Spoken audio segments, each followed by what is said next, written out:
ഇന്നുണ്ടല്ലോ ഞാൻ പത്തിരിയാണ് കേട്ടോ ബ്രേക്ക്ഫാസ്റ്റിന് ഉണ്ടാക്കിയിട്ടുണ്ടായിരുന്നത്. പ്രസ് പത്തിരിയാണ്. അപ്പോൾ പത്തിരിക്ക് വാട്ടുന്ന ടൈമിൽ ഞാൻ അതിലേക്ക് കുറച്ച് നാളികേരം കൂടെ ചേർത്തിട്ടാണ് വാട്ടിയെടുത്തിട്ടുണ്ടായിരുന്നത്.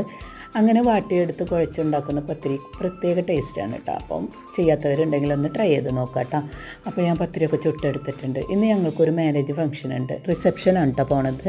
സാധാരണയിൽ ഞങ്ങൾ റിസപ്ഷനൊക്കെ പോകുന്ന ദിവസം ലഞ്ച് കഴിക്കാറില്ല കേട്ടോ.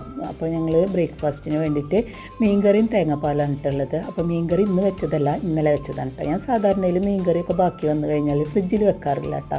ഫ്രിഡ്ജിൽ വെച്ച് കഴിഞ്ഞാൽ ഒരു പച്ചവെള്ളം ചോ പോലെയാണ് ഉണ്ടാവുക പിറ്റേ ദിവസം നമ്മൾ ചൂടാക്കിയാൽ. അപ്പം കലത്തിൽ തന്നെ അത് വെച്ച് തിളപ്പിച്ച് പിറ്റേ ദിവസം നമ്മളെടുത്ത് ഒന്ന് ചൂടാക്കിയിട്ട് ഉപയോഗിക്കുമ്പോഴുണ്ടല്ലോ നല്ല ടേസ്റ്റാണ് കേട്ടോ മീൻകറിക്ക് ഉണ്ടാവുക.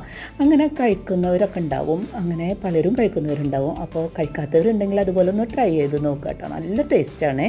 അപ്പം ബൈ ബൈ, താങ്ക് യു.